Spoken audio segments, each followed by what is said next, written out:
हिवाळी अधिवेशनात सध्या संसदेवर चर्चा सुरू आहे। या विषयावर बोलत असताना राहुल गांधी यांनी सरकारवर जोरदार टीका केली। देशाच्या संविधानाबद्दल बोलताना राहुल गांधी म्हणाले, संविधान आमचा आधार आहे। यासोबतच त्यांनी सरकारवर गंभीर आरोप करत म्हटले की सरकार अदानीला मदत करत आहे। काही दिवसांपूर्वीच मुंबईच्या पत्रकार परिषदेमध्ये राहुल गांधी यांनी एका तिजोरीमधून नरेंद्र मोदी आणि गौतम अदानी यांचे फोटो काढले होते। भाजपा सर्व काही अदानीला देत असल्याचे राहुल गांधी यांनी म्हटले होते। आज परत संसदेत राहुल गांधी हे अदानी बद्दल बोलताना दिसले। जैसे द्रोणाचार्य जी ने एकलव्य का अंगूठा काटा, वैसे ही आप पूरे देश का अंगूठा काटने में लगे हुए हो। आप जैसे ही जैसे द्रोणाचार्य जी ने एकलव्य का अंगूठा काटा, वैसे ही आप हिंदुस्तान के युवाओं का जैसे ही एकलव्य ने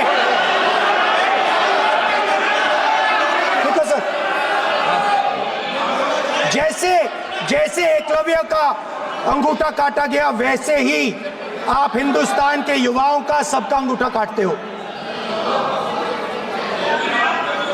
जब आप अदानी जी को धारावी देते हो, तो आप धारावी के जो एंटरप्रेन्योर्स हैं, जो स्मॉल एंड मीडियम बिजनेसेस हैं, उनका आप अंगूठा काटते हो। जब आप हिंदुस्तान के पोर्ट्स, एयरपोर्ट्स, डिफेंस इंडस्ट्री, ये सब जब आप अदानी को देते हो,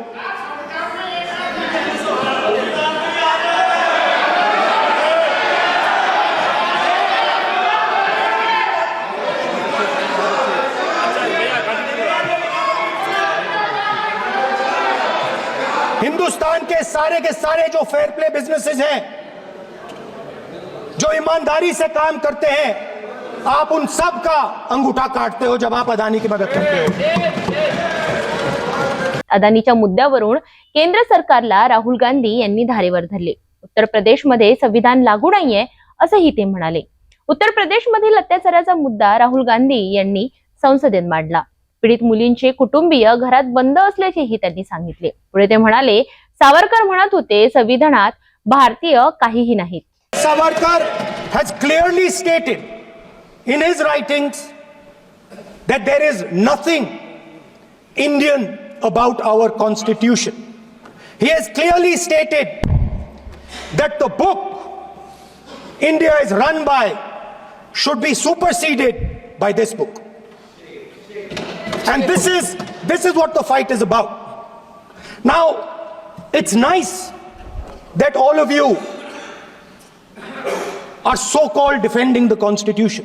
देशात शेतकऱ्यांचा लाठीचार्ज केला जातोय, भाजपाकडून रोज संविधानावर आक्रमण केले जाते आहे, असे गंभीर आरोप राहुल गांधी यांनी संसदेत केले। राहुल गांधी यांच्या भाषणानंतर संसदेचे वातावरण चांगलेच तापल्याचे दिसले। Innocent people, they had done nothing. They were just, वो पास में थे, 5 लोगों को गोली मार के हत्या कर दी। ये कहां लिखा है कॉन्स्टिट्यूशन में?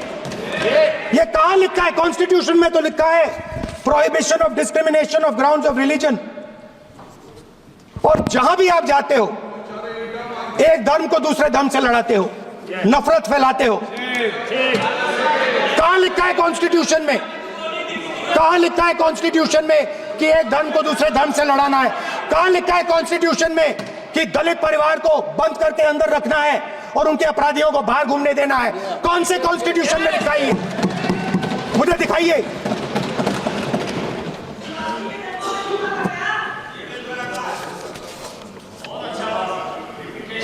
स्पीकर सर, हमारी जो विचारधारा है, इंडिया गठबंधन की विचारधारा है, वो देश में कॉन्स्टिट्यूशन लाई है। हम सब मिलकर कॉन्स्टिट्यूशन की रक्षा करते हैं। अंबेडकर जी ने कहा था, if there is political equality but no social and economic equality, political equality will be destroyed। ये अंबेडकर जी के शब्द हैं। और आज यह बात सबके सामने है। पॉलिटिकल इक्वालिटी जो थी वो खत्म हो गई है। हिंदुस्तान के सारे इंस्टीट्यूशंस कैप्चर कर लिए गए हैं। सोशल इक्वालिटी नहीं रही, फाइनेंशियल इकोनॉमिक इक्वालिटी नहीं रही।